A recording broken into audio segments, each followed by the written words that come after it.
Hi there, I'm Stan Farmer, Director of International Financial Planning and a Certified Financial Planner here at Walkner Condon. Today I'm going to talk a little bit about Portugal. Here at the expat group at Walkner Condon, myself and my colleagues work with U.S. expats and other international investors all over the world. But one country that seems to stand out as a very strong candidate for expats looking to enjoy retirement or work abroad, in a situation where they might be consulting or a digital nomad, and they can be anywhere in the world, is without a doubt Portugal. Okay, so I'm going to just highlight 5 things that I think that potential expats considering moving to Portugal ought to know right up front. Okay, so first of all, as I intimated, Portugal is hot, and I'm not just talking about the beautiful weather and being oceanside.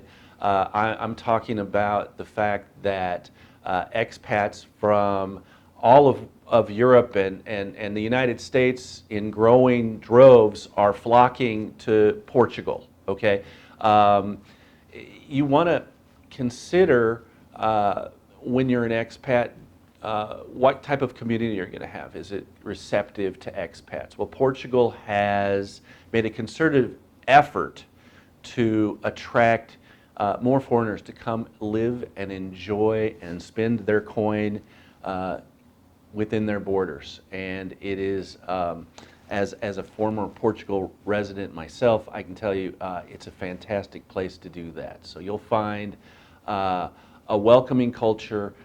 Many Americans and even more Brits have now called Portugal home. Also, and the reason maybe why Portugal has become so hot for expats is the government program known as the Non-Habitual Residence Program. Okay, the name is a bit of a misnomer because you actually have to first become a tax resident of Portugal, and then during that first year apply to be part of the NHR program. Okay, just very briefly, because obviously we're talking about a tax regime here, so it's more complicated than this. But first and foremost, what makes the NHR program so attractive is that for a 10-year period, you're not taxed on most of your non-Portuguese sourced income. Okay, the program's changed a little bit since last year. They had to modify it a little bit to appease the EU, but the big change was that your pension distributions that you receive in Portugal, if you join the program now, will be taxed at a very modest flat rate of 10%. Okay, but remember, as an expat American, you're going to be subject to U.S. taxes. And when you compare the tax regimes of most Western European countries, they're going to want to tax all of your pension distributions. They're going to want to charge you on all of your rental income, your portfolio income, and they have very high tax rates when compared to the United States. Okay, Portugal is a place where you can go and live, and even if you pay a little bit of tax, those foreign tax credits should be canceled out by your U.S. On your U.S. tax return through the use of foreign tax credits, as I said. So ultimately, you get Western Europe, you get the Mediterranean culture, and you get U.S. tax rates as a net U.S. taxpayer. Even though you're filing in 2 countries, your tax rates won't go up tremendously in Portugal during your tenure in the NHR program. In addition to that, one of the larger detractors in some countries in Western Europe would be the wealth tax. Okay, that's the thing that Elizabeth Warren threatens very rich people with in the United States. In many countries in Western Europe, you don't have to be very rich before there's a potential for paying wealth tax in places like France and Switzerland, for example. Okay, that doesn't exist in Portugal, so you don't have to worry if you have a very, expensive home or an otherwise, large portfolio that, that its value is going to get taxed on an annual basis if you're in Portugal. Okay, in addition to that, and I know we're talking a lot about taxes here, but ultimately these are, financial drivers for what makes Portugal attractive.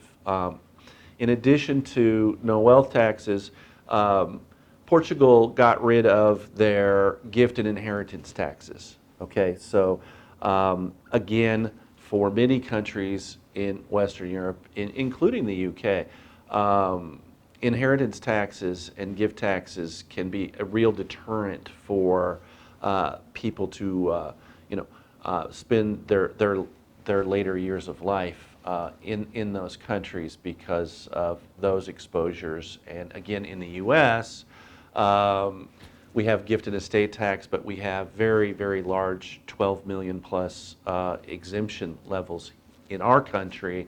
So it's nice to be in a country where you don't have to worry about that extra layer and possibly shorter exemption amounts, giving you gift and estate or inheritance tax liabilities where you might not have those exposures if you stay in the States. So another attractive tax feature of Portugal. Okay. Now, a lot of people use trusts in their estate planning. Here in the United States, right? I mean, the typical grantor trust is just merely a pass-through structure. It doesn't implicate extra taxes. Even a non-revocable or irrevocable trust for the wealthy might be a very convenient estate tax avoidance tool. And you might, we have a pretty friendly tax structure where those taxes pass on to the individual beneficiaries when distributions are passed through. Okay, in Europe, trusts are invariably more problematic, and I always recommend to clients and non-clients that before you move to a foreign country with a trust, that you engage local counsel in your new country of residence before you take that trust with you, okay? In Portugal, the results of that inquiry are likely to be far more favorable. In 2015, Portugal made themselves more attractive again through legal reform, where they recognize fiduciary structures such as trusts. And as a result of that, oftentimes we find that the tax implications of having a trust are more akin to the U.S. tax implications. So again, trusts may travel better into Portugal than they would in some of these other civil law countries such as France or Germany, or even common law countries such as the United Kingdom, frankly. So that's another bonus or a box you can check in the attractive column for Portugal. So those are 5 reasons. I could think of many more. Those are 5 that we've highlighted in an article that is available on our website at usexpatinvesting.com, where I would encourage you to go and visit and find out more about how we work with expats, and to even schedule a no obligation meeting with myself or Siller Keith, my colleagues here on the expat team at Walkner Condon.